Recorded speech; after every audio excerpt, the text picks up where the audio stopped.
बिस्मिल्लाहिर्रहमानिर्रहीम। अस्सलाम वालेकुम वरहमतुल्लाहि वबरकातुहू। आज की वीडियो में मैं आपको ये बताने वाला हूँ कि आप किस दिन में कौन सा अमल कर सकते हैं। यानी कि मुख्तलिफ़ हम अमाल करते हैं, मुख्तलिफ़ हम तावीज़ लिखते हैं, हम वज़ाइफ़ करते हैं, लेकिन किस दिन अगर कौन सा अमल किया जाए या वजीफ़ा किया जाए या तवीज़ लिखा जाए तो वो फ़ायदा मंद होता है। और फिर दिन में कि किस दिन में और दिन के किस वक्त में कौन सा अमल करना चाहिए, कौन सा वजीफ़ा पढ़ना चाहिए, कौन से मकसद के लिए तावीज़ लिखना चाहिए, तो उसका जो असर है वो ज़्यादा होता है। तो यही मालूमात मैंने आपकी खिदमत में पेश करनी है। तो उसके लिए है कि हफ्ता के दिन से हम शुरू करते हैं। तो हफ्ता के दिन में आप हलाकी दुश्मन, ज़ुबान बंदी और नफ़रत के लिए अमल कर सकते हैं कि अगर आप दुश्मन की हलाकी के लिए, दुश्मन के शर से महफूज रहने के लिए, ज़ुबान बंदी के लिए, या आप किसी के दरमियान, दो के दरमियान में नफ़रत पैदा करने के लिए अदावत के अमाल करना चाहते हैं, तो ये अमल आप हफ्ता के दिन में करें, ये ज़्यादा इसका जो असर है होगा।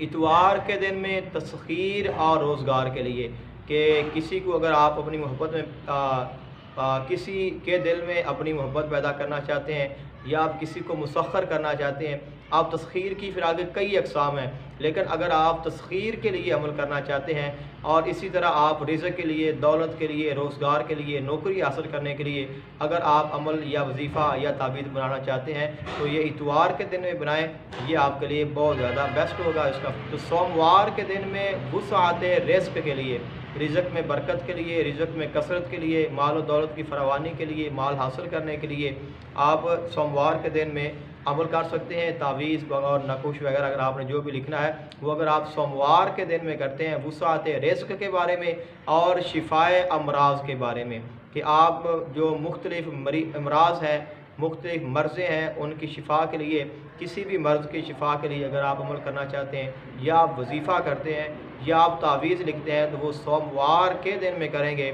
फिर उसका जो असर है वो ज़्यादा होगा। जो मंगल का दिन है, मंगल के दिन में आप बुग़्ज़ और अदावत के अमाल कर सकते हैं। बुग़्ज़ कहते हैं दुश्मनी, मकरूह आदा और किसी के दरमियान में नफ़रत पैदा करने के लिए, किसी दो को अगर किसी का नाजायज़ ताल्लुक़ है, आप ये चाहते हैं कि वो ख़त्म हो जाए, उनके दरमियान जुदाई पैदा हो जाए, तो इसके लिए आप मंगल के दिन में अमल करें, वो ज़्यादा जो है वो फ़ायदा मंद होंगे। और बुध के दिन में आप तरक्की मर्तबा और तस्खीर अफसरान, ज़ुबान बंदी और हुब के बारे में कि अगर आप ये चाहते हैं कि आपका मर्तबा, आपका मकाम, आपकी इज़्ज़त ज़्यादा हो, इसके लिए आप कोई भी अमल करते हैं तो बुध के दिन में करें। और इसी तरह अगर आप कहीं पे नौकरी करते हैं और आपके जो अफसरान हैं, जो आपके बड़े हैं, आपके सीनियर हैं, और आप भी चाहते हैं कि उनके दिल में आपका प्यार हो, वो आपसे अच्छे से पेश आएँ और आपको ज़्यादा रिस्पेक्ट दें, उनको आप मुसख्खर करना चाहते हैं और उनके लिए, उनके दिलों में अपने लिए नरमी पैदा करना चाहते हैं, तो उसके लिए तस्खीर अफसरान के लिए आप बुध के दिन में अमल, वजीफ़ा या तावीज़ कर सकते हैं। इस तरह अगर आप किसी की ज़ुबान बंदी कि कोई आपकी ग़ीबत करता है या आपको गाली निकालता है, बिला वजह आपको तंग करता है, सताता है, उसकी ज़ुबान के शर से महफूज रहने के लिए भी आप बुध के दिन में अमल कर सकते हैं। और हुब, अगर किसी के दिल में अपना प्यार, मोहब्बत पैदा करना चाहते हैं तो उसके लिए भी आप ये अमल जो बुध के दिन है वो कर सकते हैं। जुमेरात के दिन में आप दौलत में तरक्की, इज़्ज़त और मर्तबे में इजाफ़े के लिए अमल कर सकते हैं कि दौलत में, माल में, अपनी इज़्ज़त में और अपने मकाम और अपने मर्तबे में इजाफ़े के लिए आप जुमेरात के दिन में ऐसे अमाल, ऐसे वज़ाइफ़ और तावीज़ वगैरह कर सकते हैं जिनका असर ज़्यादा होगा। और जुमा का जो दिन है ये ख़ास है इश्क और मोहब्बत के लिए, प्यार के लिए, एक दोस्ती के लिए, किसी को अपना बनाने के लिए। ऐसे अगर आपने कोई अमल करना है तो वो जुमा के दिन में करें, यह आपके लिए ज़्यादा फ़ायदा मंद होगा। अब आते हैं हम कि दिन के कौन से हिस्से में किस मकसद के लिए तावीज़, अमल या वजीफ़ा करना चाहिए। तो सूरज निकलने के बाद, जब सूरज तुलू हो जाए, तो सूरज तुलू होने के बाद 9 बजे तक, यानी कि सूरज जब तुलू हो जाए उससे लेकर 9 बजे तक आप मोहब्बत के जो तावीज़, अमलियात और नकूश वगैरह लिख सकते हैं। और उसके बाद 9 बजे के बाद से लेकर ज़वाल के वक़्त तक, यानी तकरीबन पौने 12 बजे तक या 11:30 बजे तक, तो आप वुसअत रिज़्क़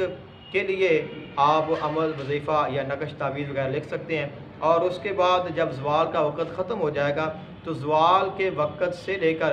ज़ोहर के वक़्त तक, ज़ोहर ज़वाल जब शुरू हो जाए तो ज़वाल के शुरू होने से ज़ोहर के वक़्त तक के दरमियान में जो वक़्त है, इसमें आप किसी को उसके मकाम اس کے مرتبے سے گرانے کے لیے آپ اگر کوئی عمل وظیفہ یا تعویذ کریں گے تو یہ زیادہ فائدہ کرے گا۔ اور اس کے بعد ہے کہ زوال کے وقت سے لے کر ظہر کے وقت تک آپ یہ عمل کر سکتے ہیں، اور ظہر کے بعد سے لے کر جب آپ ظہر کی نماز پڑھ لیں گے تو ظہر کی نماز کے بعد سے لے کر 4 بجے تک آپ عداوت کے لیے، نفرت کے لیے، جدائی کے لیے آپ عمل تعویذ وغیرہ یا نقوش لکھ سکتے ہیں۔ اور اس کے بعد 4 بجے سے لے کر مغرب تک یعنی غروب آفتاب تک آپ عام جو امراض ہیں، جو بیماریاں ہیں، ان کی شفا یابی کے لیے اعمال اور نقوش وغیرہ لکھ سکتے ہیں۔ اور اس کے بعد پھر مغرب سے لے کر عشاء تک کا درمیان کا جو وقت ہے، اس میں آپ زبان بندی کے جو اعمال، وظائف یا نقوش وغیرہ لکھ سکتے ہیں۔